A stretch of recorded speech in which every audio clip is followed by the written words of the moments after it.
రాజకీయాలపై కనీసం అవగాహన లేదు పవన్ కళ్యాణ్కి. పవన్ కళ్యాణ్ తన జీవితంలో ముఖ్యమంత్రి కాలేడు. విజయ్ లాగా సాహసం చేసే గట్స్ పవన్ కళ్యాణ్కి లేవు. ఇలాంటి వాడిని ఎందుకు ప్రేమించాలి అని చెప్పి కాపు సమాజం మొత్తం ఈ రోజున ఆలోచన చేస్తా ఉంది. అటు పవన్ కళ్యాణ్ ఇటు చిరంజీవి ఇద్దరు ఒక క్రమబద్ధంగా అడుగులు వేయకపోవడం వల్లే ఈ రోజున కాపు సమాజం మొత్తం కూడా అణచివేతకి గురవుతా ఉంది అంటూ అంబటి రాంబాబు చేసినటువంటి ఆరోపణలు ప్రస్తుతం రాజకీయంగా దుమారం రేపుతా ఉన్నాయి. మరి ఏంటి, పవన్ కళ్యాణ్ నిజంగా ముఖ్యమంత్రి కాలేరా, పవన్ కళ్యాణ్ ముఖ్యమంత్రి కాలేరు అంటూ ఆయన గట్స్ లేవంటూ అంబటి చేసిన వ్యాఖ్యలు ఎలా చూడాలి? ఇవే అంశాలు మనతో చర్చించేందుకు సీనియర్ జర్నలిస్ట్ డివిఎస్ గారు ఉన్నారు. సార్ నమస్తే.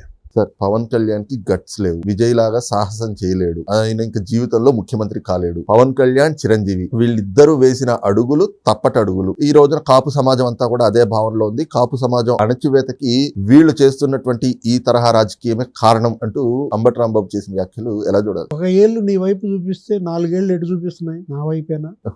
ఇప్పుడు చిరంజీవి, పవన్ కళ్యాణ్ తప్పటడుగులు, నువ్వు అడుగులు. అంబటి రాంబాబు అడుగులు ఏ అడుగులు? తప్పుటడుగులా కాదా? తప్పటడుగులు కాదు, నీది అసలు తప్పుటడుగులు. వాళ్ళైనా కనీసం కింద పడ్డా మళ్ళీ పైకి లెగుస్తున్నారు, నువ్వు కింద పడి ఖర్చుకుపోతున్నావు. 4 నెలల నుంచి అంబటి రాంబాబు ఎక్కువగా కాపు సమాజం గురించి మాట్లాడుతున్నాడు. 40 ఏళ్లుగా ఆ నోటి వెంట కాపు అనే పదం వినలా. ఆయన రాజకీయ అనుభవం, రేపల్లె శాసనసభ్యుడిగా గెలిచిన దగ్గర నుంచి ఇప్పుడు ఆయనది కూడా 40 years ఇండస్ట్రీ అంటాడు. ఏ రోజన్నా కాపు అనే పదం పలికావా, మాట్లాడావా, కాపు సమాజం గురించి మాట్లాడావా? ఇప్పుడు 4 నెలల నుంచి ఎప్పుడైతే ఆయన ఇంటిపై దాడి జరిగిందో అసలు మాట్లాడితే ఇక కాపు అని తప్ప రావట్లేదు. ఆయన నోటి వెంట కాదు. జగన్మోహన్ రెడ్డి కాపు టైగర్ అంటున్నాడు. కాపు టైగర్ అనే మాట జగన్మోహన్ రెడ్డి పార్టీ పెట్టినప్పుడు ఎందుకల్లా? ఈయన కాదు, అసలు ఎవరినన్నా అన్నాడా? ఆ రోజు రాజశేఖర్ రెడ్డి, ఏది రాజశేఖర్ రెడ్డి 2004 మేనిఫెస్టోలో పెట్టాడు. కాపులకు రిజర్వేషన్లు అనేది మేనిఫెస్టోలో పెట్టాడు కదా. పాదయాత్రలో హామీ ఇచ్చాడు కదా. నువ్వు ఆ పాదయాత్రలో ఆయన వెంట పాల్గొన్నావుగా. రాజశేఖర రెడ్డికి పెట్టు పాదయాత్రలో. అప్పుడు ఆయనకు కుడి భుజం లగడపాటి రాజగోపాల్, ఎడమ భుజం అంబటి రాంబాబు. రాజశేఖర రెడ్డి ఎందుకని నువ్వు నిలదీయలే? మేనిఫెస్టోలో హామీ నెరవేర్చండి వైఎస్, లేదు పాదయాత్రలో మీరు ఇచ్చిన హామీ కాపు రిజర్వేషన్లు అమలు చేయండి, పెట్టండి, చట్టం తెండి అని నువ్వు ఆ రోజు 5 ఏళ్ళు ఆయన ముఖ్యమంత్రిగా ఉన్నాడు కదా. 2009లో మళ్ళా అయ్యాడు కదా. పెట్టించావా? కాపులకి అంబటి రాంబాబు, లేకపోతే రాజశేఖర్ రెడ్డి, జగన్మోహన్ రెడ్డి, వైఎస్ఆర్ కాంగ్రెస్ చేసిన మేలేంటి? మేలు చేయకపోగా కీడు చేశారు. దామోదరం సంజీవయ్య ఎవరో ఇచ్చారంట వీళ్ళకి రిజర్వేషన్స్. ఆ ఇచ్చిన రిజర్వేషన్లను నీలం సంజీవరెడ్డి ఎత్తేసాడు. అంటే అసలు అప్పట్లో ఏంటంటే ఈ సామాజిక వర్గం కాపులను ఎలా అణిచేసింది, రెడ్డి సామాజిక వర్గం అనేది నీకు కథలుగా చెప్తారు. నీలం సంజీవరెడ్డి దగ్గర నుంచి రాజశేఖర రెడ్డి కాదు, జగన్మోహన్ రెడ్డి దాకా ఎంత కాపు ద్రోహులో, కాపు వ్యతిరేకులో, ప్రత్యేకించి ఆ వర్గం, ఆ పార్టీలు, అటు కాంగ్రెస్ ఇటు వైఎస్ఆర్ కాంగ్రెస్ హయాంలో నరకం చూశారు కాపులు. ఇప్పుడు రిజర్వేషన్లు మరి ఆ రోజు చంద్రబాబు తెచ్చాడు. ఆయన తెచ్చిన రిజర్వేషన్లు ఏంటి? చివరికి అది నీకు అమల్లోకి రాకపోతే ఆయన ఇంకొక వెసులుబాటు కల్పించాడు. 2014-19 మధ్య చెప్తున్నాను.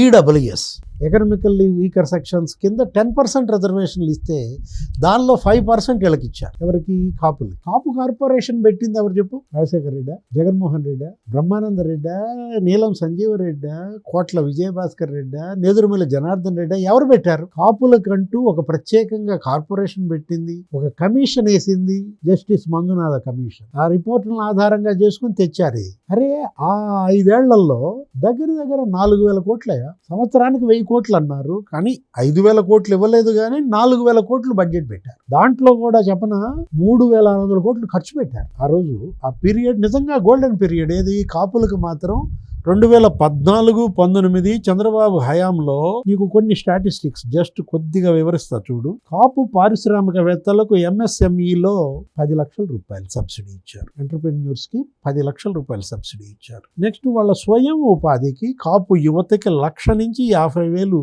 సబ్సిడీ ఇచ్చారు. కార్పొరేషన్ ద్వారా 3,600 కోట్లు ఖర్చు పెట్టారన్నానే. సంవత్సరానికి 3 లక్షల మంది కాపు విద్యార్థులకి స్కాలర్షిప్. ఫస్ట్ టైం కాపు సమాజం చరిత్రలో ఒక స్కాలర్షిప్. 3 లక్షల మంది విద్యార్థులు బెనిఫిట్ పొందారు.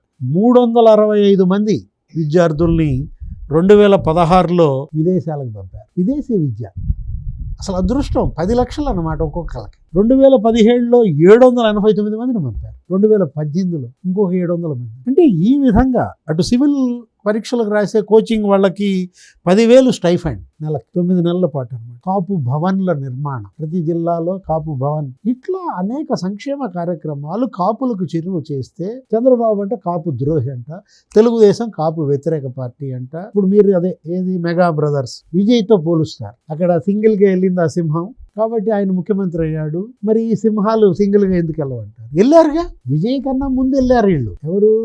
ప్రజారాజ్యం వెళ్ళింది సింగిల్ గానే. ఆయన అసలు మామూలుగా 18 సీట్లు ఏమో కొట్టాడు, 17% ఏమో ఓట్లు వచ్చాయి. కానీ ఆయన ఇబ్బంది పెట్టారు, ఆయన గందరగోళం చేశారు, ఆయన ఒక అసమర్థుడిగా చిత్రించారు. ఏమన్నారు, నువ్వు పార్టీ నడపలేవు, కలిపే అని ఒత్తిడి చేశారు. జెండా పీకే అని వీళ్లే కదా పీకిచ్చేలాగా చేసింది. ఆ రోజు రాజశేఖర రెడ్డి కాదా, ఉండవల్లి అరుణ్ కుమార్ బయటపెట్టాడు ఒక లెటర్, ఆయనే తీసుకెళ్లాడు రాజశేఖర రెడ్డి సంతకంతో. ఎవరికి? సోనియా గాంధీకి. ఇట్లా చిరంజీవి తన పార్టీని మన పార్టీలో విలీనం చేస్తానికి రెడీగా ఉన్నాడు అని రాజశేఖర రెడ్డి రికమెండేషన్ లెటర్ చేస్తూ తీసుకెళ్లిన ఆయన చెప్పాడు. సంతకం పెట్టిన ఆయన చచ్చిపోయి ఉండొచ్చు. అలా ప్రజారాజ్యాన్ని కాంగ్రెస్ లో కలిపింది ఎవరు? కలిపేలా చిరంజీవిని ఒత్తిడి చేసింది ఎవరు? చిరంజీవి ఆధ్వర్యంలో నెక్స్ట్ ఎలక్షన్ జరగకూడదు, ప్రజారాజ్యం కనుక ఉంటే కాంగ్రెస్ కి బతుకులేదు, మొత్తం ఈ ఓటింగ్ అంతా చిరంజీవికి వెళ్ళిపోద్ది అంటూ చిరంజీవి పార్టీని కాంగ్రెస్ ఉనికి కోసం మీరు కాంగ్రెస్ లో కలుపుకుని మీరు రాజకీయం చేసి తప్పటడుగా ఆయన వేసాడా? ఎవరిది తప్పు అని అడుగుతున్నాను. సరే, ఆయన కలిపేశారు, ఆయనకి ఏదో కేంద్ర మంత్రి ఇచ్చారు, రాజ్యసభ ఇచ్చారు. ఆ తర్వాత పవన్ కళ్యాణ్ అన్నతోనే విభేదించాడు. అరే 18% ఓట్ బ్యాంక్ ఏంటి, మీరు ఎలా దాన్ని కలుపుతారంటూ అన్నను కూడా కొన్నాళ్ళు అసలు మాట్లాడలేదు. అసలు ఆ అన్న అంటే దేవుడు వాళ్ళకి ఇద్దరికీ కూడా, నాగబాబుకైనా పవన్ కళ్యాణ్ కైనా. కేవలం రాజకీయ పరమైన ఈ ఒక్క అంశంతో కొద్దిగా గ్యాప్ వచ్చిన దీంట్లో మనం చూసాం. జనసేన పెట్టుకున్నాడు, జనసేన పెట్టుకుని అసలు ఒక ఎన్నికలు ఆయన కంటెస్ట్ చేయకుండా ఉద్యమాన్ని నిర్మించుకున్నాడు. తర్వాత కంటెస్ట్ చేశాడు దీనివల్లే. ఇట్లాగే ఆయన బాగా ఎత్తారు. సింహం సింగిల్ అంటే మీ లాభం కోసం, మీ ఓట్ల చీలిక కోసం, జగన్ ని ముఖ్యమంత్రి చేయటం కోసం పవన్ కళ్యాణ్కి ఆ సీఎం పదవి అది బాగా చూపించి ఏం చేశారు? సింగిల్ గా కంటెస్ట్. సిపిఎం అలయన్స్ 128 పోటీ చేస్తే 123 డిపాజిట్లు పోయినాయి. ఆయన 2 చోట్ల ఓడిపోయాడు. ఒకటి గెలిచాడు కదా పాపం. ఆ గెలిచిన ఆయన వదిలేయొచ్చుగా, అతను కూడా మీరు లాక్కున్నారు. ఆ రోజు ప్రజారాజ్యాన్ని ఇది చేయాలని చూశారో ఇదే కాంగ్రెస్ తిమింగలాలు, ఇప్పుడు జనసేనను కూడా మింగేయాలని చూశారు. రాపాక వరప్రసాదరావుని వైఎస్ఆర్ కాంగ్రెస్ పార్టీలో లాక్కోవడం ద్వారా ఏం చేశాడు? మేల్కొన్నాడు, భవిష్యత్తు ఆలోచించుకున్నాడు, 20 ఏళ్ల సుదీర్ఘ భవిష్యత్తు కోరుకున్నాడు. నాతో పాటు ఎవరు ట్రావెల్ చేస్తాడో 20 ఏళ్ళు వాళ్లే రండి, వాళ్ళ కింద కట్టెలు పెట్టేవాళ్ళు రావద్దన్నాడు. ఈ ముద్రగడ పద్మనాభం లేకపోతే చెవిగొండ్ర హరిరామ్ జోగయ్య వీళ్ళు లేఖల మీద లేఖలు చెడగొట్టాలని చాలా చూశారు. కానీ మొండిగా ఒకటే బాణం, ఒకటే అజెండాగా ఆ రోజు వైసీపీ విముక్త భారత్ అన్నాడు. Hello AP, by by YCP అన్నాడు. చంద్రబాబుతో ములాఖత్ అయ్యాడు. అసలు బ్రహ్మాండంగా గన్ షాట్ గా 100% స్ట్రైక్ రేట్. తప్పటడుగా 21 స్థానాలు ఇవాళ 21 పోటీ చేసి 27 గెలవడం తప్పటడుగా అంటున్నా. నీ వల్ల అవుద్దా? 151కి 11 తెచ్చుకున్నాళ్ళు, మీరు 21కి 27 గెలిచిన తప్పటడుగా అంటే ఏంటి? మీతో నీతులు చెప్పించుకునే పరిస్థితిలో ఉన్నాడు ఆయన. పవన్ కళ్యాణ్ రాజకీయాన్ని తక్కువ అంచనా ఇవ్వకండి, అండర్ ఎస్టిమేట్ ఇవ్వకండి. Don't underestimate Pawan Kalyan. ఎందుకంటే చుక్కలు చూపిస్తాడు. ఇప్పుడు మీకు చూపించాడు, ఇవాళ ఎవరైతే అండర్ ఎస్టిమేట్ వేస్తున్నారో వాళ్ళందరికీ చూపిస్తాడు. అది గుర్తుపెట్టుకో. తెలుగుదేశంతో అతని పొత్తు వెనక పెద్ద వ్యూహం ఉంది. తెలుగుదేశంతో పొత్తు వెనక పవన్ కళ్యాణ్ పెద్ద వ్యూహం. అది అంబటి రాంబాబు లాంటి వాళ్ళకి అర్థం కాదు. అసలు జగన్మోహన్ రెడ్డికి అసలే అర్థం కాదు.